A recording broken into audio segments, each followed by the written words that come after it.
Everything was perfect until you disappeared. What on earth is going on? I was being consulted by my colleague, Jason, about work. Jason was an excellent employee and was so elite that he was entrusted with important tasks. Yet, Jason started making mistakes one after another, just as I was demoted due to a mistake at work. Could it be that you were actually doing something behind the scenes?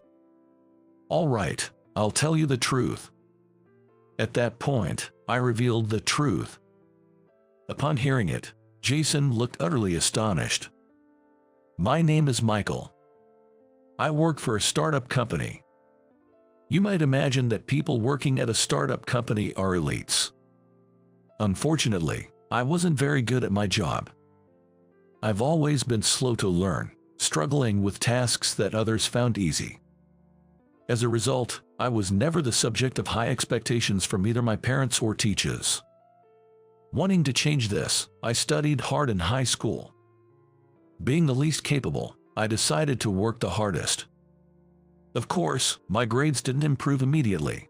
They were so low it was quicker to count from the bottom of the ranking. Yet, I persisted without despair. Along the way, I was sometimes mocked by my classmates. Just give up. You study hard but never get results. You just don't have the talent. The feedback from those around me was consistently harsh. But effort is something that needs to be continued. By the summer of my second year in high school, my grades had improved up to average. I was overjoyed to the point of tears when I finally saw results.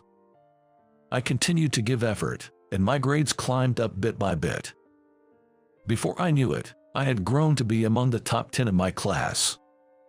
I then somehow managed to get into a prestigious university. I remember how the classmates who used to mock me seemed frustrated when I got into a university with a higher academic standard than theirs. Afterwards, I pursued information studies in university and studied IT. Leveraging that experience, I joined this company. Considering my poor performance as a student in my younger years, this was a significant achievement. However, that's just my personal view. Within this company, I was just an ordinary person. Especially Jason, my colleague, was exceptionally talented, and it would be disrespectful to compare him with me. Tasks that took me about 2 days to complete could be done by Jason in about 3 hours. He was trusted by everyone around, a complete opposite of me. And this applied to the mental aspect as well. I was faint-hearted. Afraid of being scolded by my superiors, I couldn't even express my own thoughts. However, Jason, though having a strong sense of pride, faced any opponent without fear and had the strength to confront difficulties. He was capable at his job and confident in himself. I envied that aspect of him. And yet, as I say this, Jason and I weren't on bad terms. In fact, we got along well both personally and professionally. Indeed, Jason and I were opposites in every way. But conversely, because he had what I lacked, we never fought and could interact with fresh feelings. We often went out for drinks after work and got along well as friends. However, that was a story from a few months ago. Recently, we have grown apart. The reason for this is that the company has seen exponential growth in its performance over the last few years. Recently, having secured contracts with major corporations, the company became extremely busy. While the president was pleased with the company's growth, he anticipated that we would soon be unable to keep up with the workload. Thus, it was decided to establish branch offices to divide the work. However, despite the company's growth, it had not yet reached the point where it could increase its staff. I heard it would still take some time to hire employees for the branch offices. As a result, each employee was burdened with a significant amount of work.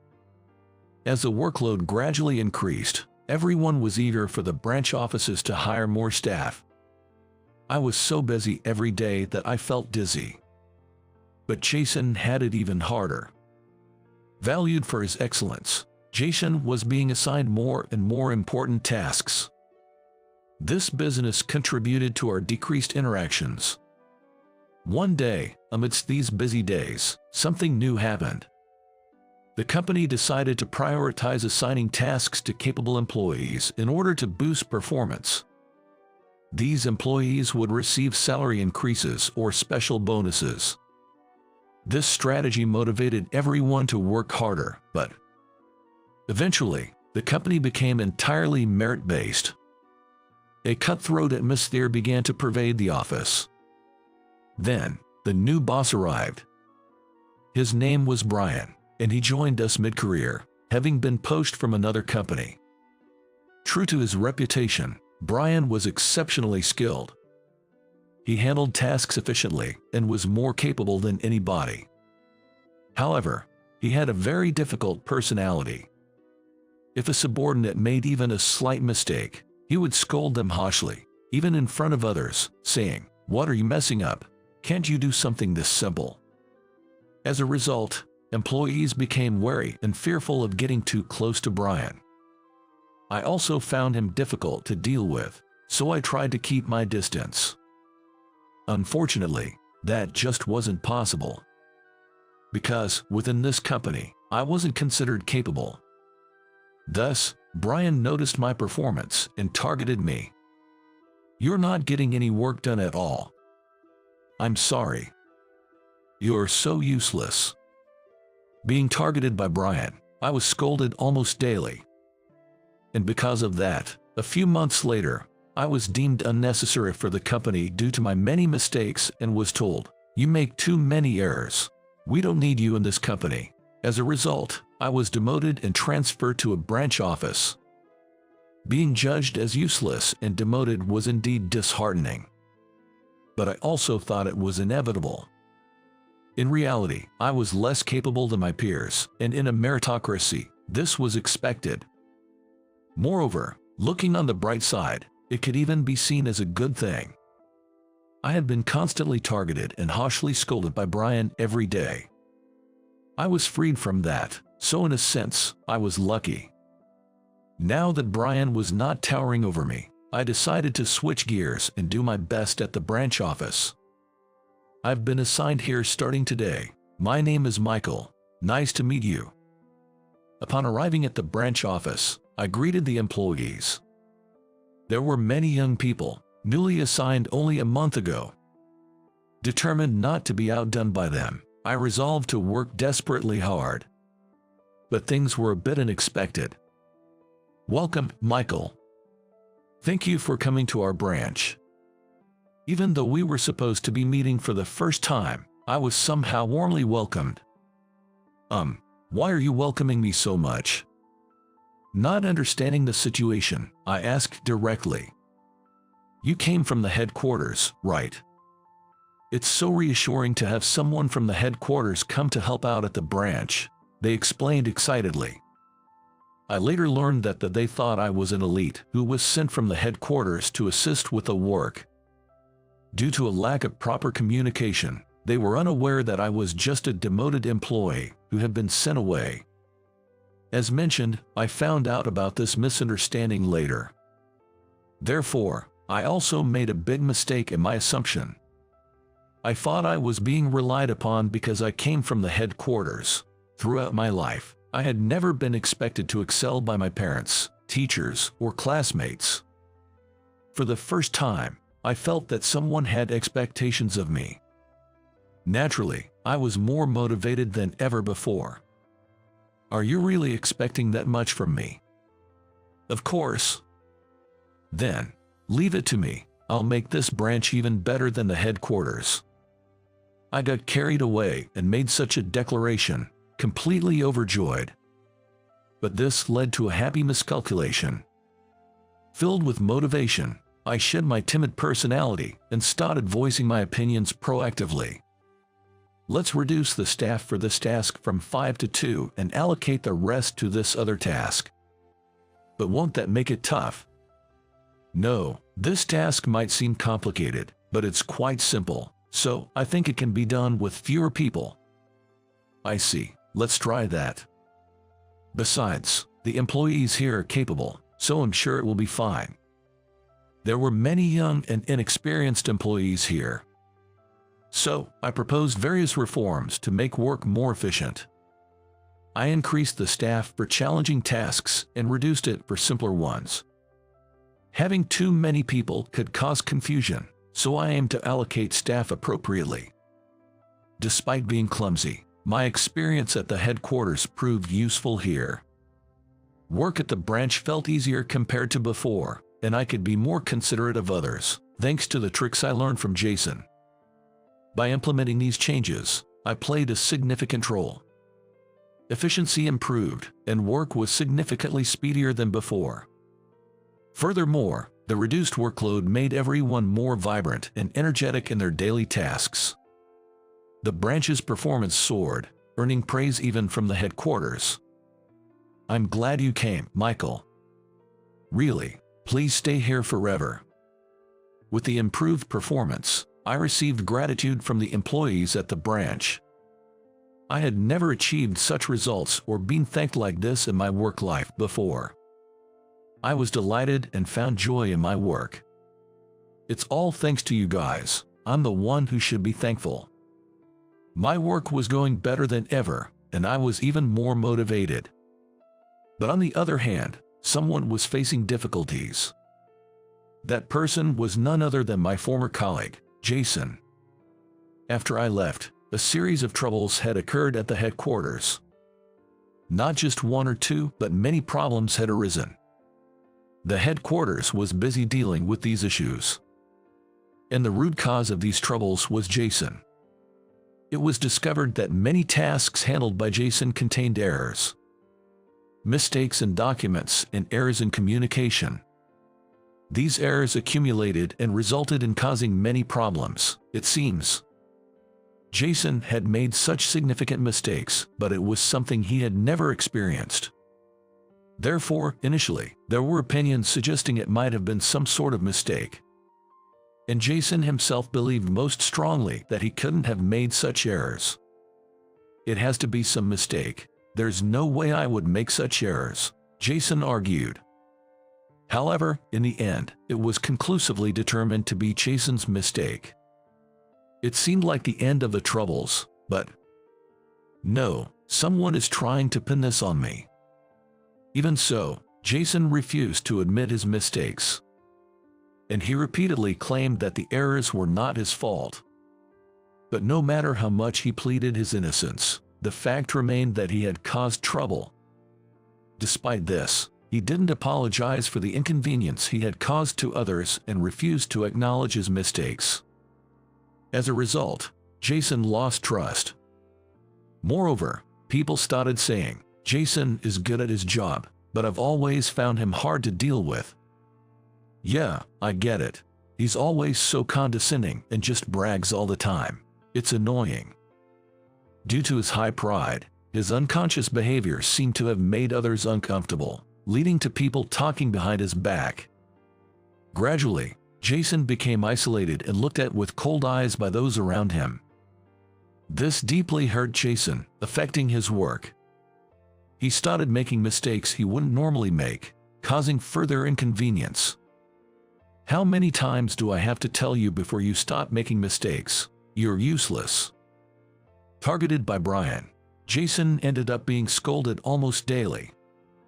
Before he knew it, he was in a similar rough situation, just like I had been in. That day, I was working like any other day. Then, I received a message on my phone. It was from Jason. "Can you make some time to talk?" was all the message said. It wasn't the first time I had received a mail from Jason. But somehow, I sensed that Jason was feeling down. Any time is fine. Then, come to the cafe in front of the station at 1 p.m. Got it? Worried about Jason, I quickly agreed to meet him. When the time came, I went to the cafe, where Jason was already sitting. "Sorry to keep you waiting. Sorry for calling you out so suddenly." "It's fine. So, what's up?" When I asked, Jason quietly began to speak, looking down. What did I do wrong? Everything was fine until you were gone. What's happening? The topic was indeed about work. But unexpectedly, Jason was suspicious of me. Ever since you left, I've been official. Tell me, were you doing something behind the scenes? As Jason said, his troubles had begun right after I was demoted. It could seem coincidental, but Jason felt something was wrong. He started to make mistakes he had never made before, and me leaving the headquarters. He suspected some connection between these events. To be frank, he was right. Yes, the mistakes were my fault. There was no point in hiding it any longer. It would only lead to further suspicion. So, I decided to reveal the truth. In fact, Jason had been making mistakes at work all along. But only I knew about that. Jason himself might not even be aware of this.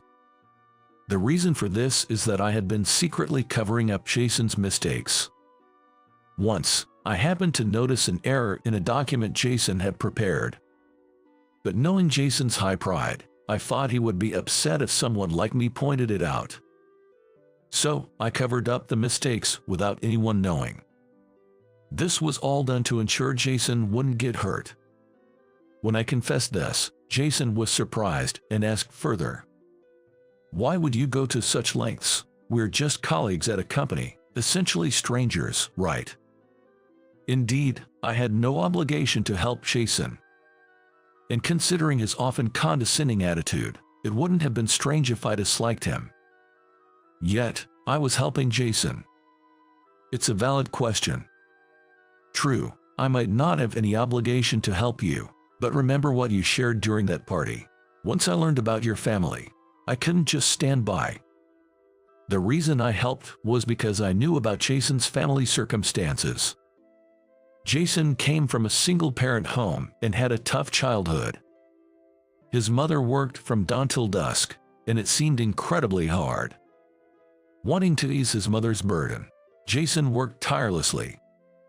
I knew that Jason's current status was the result of such efforts. I, too, struggled with my studies in the past and had to work harder than anyone else. Despite the difference in our talents, seeing Jason's efforts reminded me of my past self, and I couldn't ignore it. That's why I didn't want to hurt Jason and hoped he would continue to strive. Even if Jason received all the credit, I had no regrets. I believed in Jason's talent and was convinced he could outshine me. What matters is doing your best in what you can do. Even if you're not acknowledged for it, it's enough if you're satisfied with yourself. Yes, that's true. Jason seemed to have taken my words to heart. Thank you, Michael. After our conversation, Jason thanked me. He looked much relieved. Following our talk, Jason took my words seriously and changed his attitude. I'm sorry for the trouble I caused. Jason apologized for his past behavior and acknowledged his mistakes. For those who knew the old Jason, this was an unbelievable sight. What are you apologizing for? An apology won't change your reputation, you know. Despite his apology, it wasn't enough to erase the bad impression entirely. He was still looked at with cold eyes from other employees. But Jason accepted that, too. Shedding his pride, he decided to start afresh, facing himself honestly and determined to rebuild from scratch. Taking criticism as fuel, he began to engage with his work more earnestly. Gradually, as Jason changed, the employees around him began to acknowledge him. Little by little, he was regaining their trust. Jason will surely continue to grow. With his genuine talent, I hoped he would keep striving. Meanwhile, someone else was having a tough time instead of Jason. It was our boss, Brian. Unlike these people, I'm superior, Brian boasted, full of himself because of his perceived excellence. However, despite such arrogance, it seems that one day Brian made a tremendous mistake. Fortunately, there was still a chance to rectify the error, so he immediately sought the employees' help to fix it. Hey, help me out. Huh? Hurry up, you useless trash. Since I'm useless trash, I'd only hold you back if I helped. So please, as the capable boss you are, handle it yourself. Due to his usual behavior, Bryant was completely detested.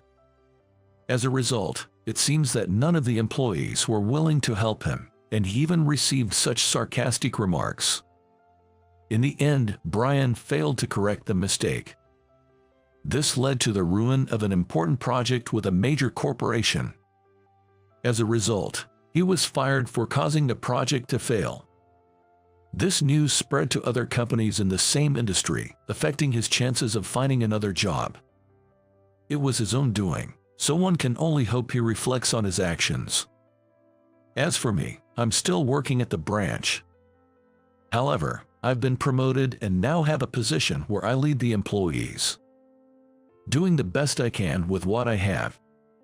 With this philosophy, I continue to face the challenges of work alongside my colleagues today.